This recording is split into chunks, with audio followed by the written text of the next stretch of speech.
एक बार फिर से आपका इस खास पेशकश में, और मैं बात कर रहा हूँ मनीष चोखानी सर से, जो इनाम होल्डिंग के डायरेक्टर हैं। और हमने बहुत सारी बात की भी, दुनिया की, इकोनॉमी की, जियोपॉलिटिक्स की। अब मैं सीधे सेक्टर्स की बात करूँगा सर।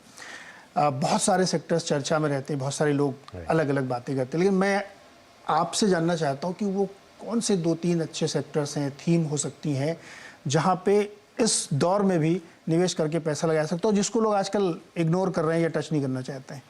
सवाल एकदम बहुत ही बढ़िया आपका कि नंबर 1 तो खैर आई थिंक आप किसी से भी आज मार्केट में पूछेंगे, and we are no exception, कि फाइनेंशियल सेक्टर जो कि इतने क्लीन अप से गुजर के निकला है, स्ट्रेस टेस्ट से निकला है, पास्ट में क्लीन अप करके एनपीए, देन कोविड, उससे निकल के आज जो उभरा है कि वो sector is looking very very very attractive. और जैसे कि देश बढ़ेगा, आज अपने फाइनेंशियल सेविंग में भी अपनी सेविंग आधी फाइनेंशियल सेक्टर में जाती है, आधी आज भी हम रियल एस्टेट में या गोल्ड में डालते हैं। तो एक तो वो प्रोपोर्शन बढ़ना है, उसके अंदर प्राइवेट सेक्टर का शेयर बढ़ना है, उसके अंदर जो better manage private sector bank हैं उनको बढ़ना है। एंड आपने देखा होगा पिछले 2-3 साल में जैसे जो बेस्ट बैंक थे, HDFC bank and all for example, have not perform for 3 years। और आज भी सबको डर लगा हुआ है कि ये एमएससीआई से अगर बाहर हो जाएगा मर्जर में, या डिपॉजिट ग्रोथ कैसे होगा इनका। तो ये सब फियर के टाइम में, जब great company in a fearful atmosphere you get, that's when money is made. आप 1 साल पहले देखें तो आईटीसी को कोई हाथ नहीं लगाते, ईएसजी का थीम था। लास्ट ईयर परफॉर्मिंग स्टॉक में आईटीसी और कोल इंडिया है। एग्जैक्टली। उसके 2 साल पहले जाते कि टेलीकॉम सेक्टर खत्म हो गया, best performing sector would have been Bharti for example.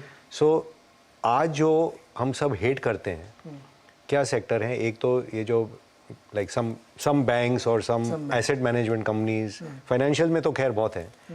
Media, आपकी जो सेक्टर है वो एकदम हेटेड है कि ओटीटी आके ख़त्म कर देगा, वो अब नष्ट हो गया नेटफ्लिक्स के रिजल्ट के बाद, कि अब तो एडवर्टाइजिंग पे डिपेंडेंट होके थोड़ा ब्रॉडकास्टिंग करके रिकवर करना पड़ेगा।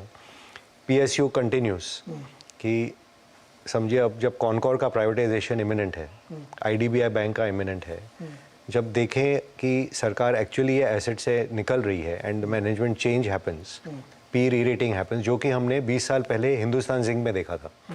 That kind of rate of change when you see, तब लोग देखने लगेंगे कि अब अगला कौन सा निकलेगा।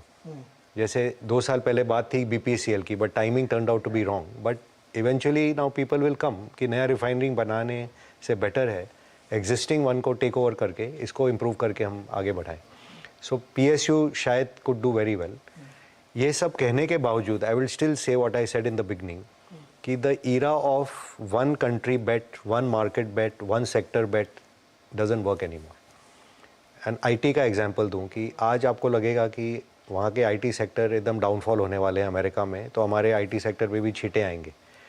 बट अगर आप सोचें कि जब स्लो ग्रोथ होता है, जो मार्केट शेयर ले पाता है और उस एटमॉस्फेयर में जो ग्रो करता है वो डिसप्रोपोर्शनेट गेन करता है। तो आज अगर आप अमेरिका में हैं, you have great resignations happening, people don't want to come to work और they want to do work from home. अगर आपको किसी को कॉन्ट्रैक्ट देना हो, अब आप कॉग्निजेंट के पास भी नहीं जाओगे, वहाँ भी कुछ टर्मोइल है, आईबीएम ग्लोबल में भी नहीं जाओगे। तो इंडिया में capacity is there, skill set is there, maybe the winner turns out to be Infosys और TCS. I am not saying कि आज होगा ये, एज एन एग्जाम्पल मैं कह रहा हूँ कि हर सेक्टर में, जैसे पहले मैंने केमिकल्स का एग्जाम्पल दिया, पूरा जर्मन केमिकल इंडस्ट्री बंद है आज एनर्जी कॉस्ट पे, चाइना में बंद है। Textile sector will have to again rejig, क्योंकि पूरी इंडस्ट्री चाइना चली गई थी। अगर आपको चाइनीज़ माल नहीं लेना है अमेरिका में, आप क्या करोगे? आप फार्मा में एपीआई लेते थे चाइना से, फिर इंडिया में फॉर्मुलेशन बन के वहाँ जाते थे, आप क्या करोगे? तो ये पूरा चेंज होने वाला है। तो जो जैसे आपने पिछले 30 साल में गेम खेला, वो गेम बदल रहा है। And again I am using example, test cricket खेल के हम लोग ओडीआई सीखे, वनडे मैच, क्यूएसक्यूटी, क्वार्टर से क्वार्टर तक लाइव जीते थे। अब ये T20 भी हो सकता है, और उसमें आप जैसे यू विल अनबिलीवेबल, जैसे आजकल बैट्समैन आके मिस हिट पे भी छक्के लगते हैं, वैसा भी पीरियड हो सकता है। नो बॉल पे छक्के। सर एक सेक्टर और है जिसकी भारत बहुत पुश कर रहा है, डिफेंस का। आपने एक नाम भी लिया, भारत फौज ने अपने आप को बहुत तेजी से डाइवर्सिफाई किया। क्या इसमें भी बड़ी अपॉर्चुनिटी, क्योंकि इसमें ज़्यादातर कंपनियां अभी पीएसयूज ही हैं? सी डिफेंस का ये है कि last year of course HAL, BEL they did very well, but defence का मेरा ये मानना है कि इंडिया में आज defence budget 1% of GDP capex होता है, 1% is on their salaries and pensions and all. तो 1% जीडीपी यानी कि 30 बिलियन, उसमें आपको थोड़े तो रिकरिंग आइटम है, थोड़े आपको इंपोर्ट करने ही पड़ेंगे, तो 10-15 बिलियन डॉलर की लोकल अपॉर्चुनिटी है। तो ऐसा नहीं है कि कुछ 100-150 बिलियन हो जाएगा, बट इसमें अगर नाउ यू स्टार्ट एक्सपोर्टिंग, जैसे कि छोटे छोटे देश आए हैं करने, so it could be a 10-year theme कि surrounding nations, whether from south east Asia, whether from Asia, Africa, middle east, they come and start buying, and उसमें 2-3 सेक्टर में लीडर जरूर निकलेंगे. It is possible it happens, but I think the theme has played last year.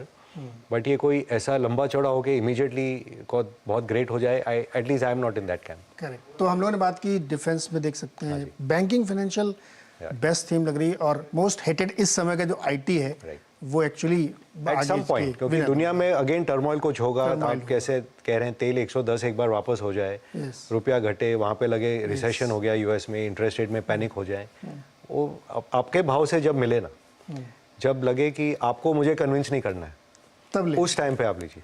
Yes. तो ये हमारी खास चर्चा थी, और मनीष सर गुनगुनाते बहुत अच्छा है. मैंने सुने हैं सर आपके. तो मेरी विशेष रिक्वेस्ट है दर्शकों की तरफ से कि सर एक दिवाली लाइन मुखड़ा कुछ गुनगुना दीजिए. आजकल ऐसा हो गया कि ज़्यादा मार्केट के बदले लोग गाने की सर इतना स्ट्रेस में है लोग कि लोगों को लगता है कि थोड़ा सा लाइट माहौल. आपके नाम के कविराज हैं नीरज, जो कि हिंदी में बहुत बढ़िया कविता लिखते हैं. गोपाल दास नीरज. हाँ, बहुत फेमस उनका गाना था फूलों के रंग से. सो मे बी उसका एक लाइन गा देता हूँ मैं. प्लीज.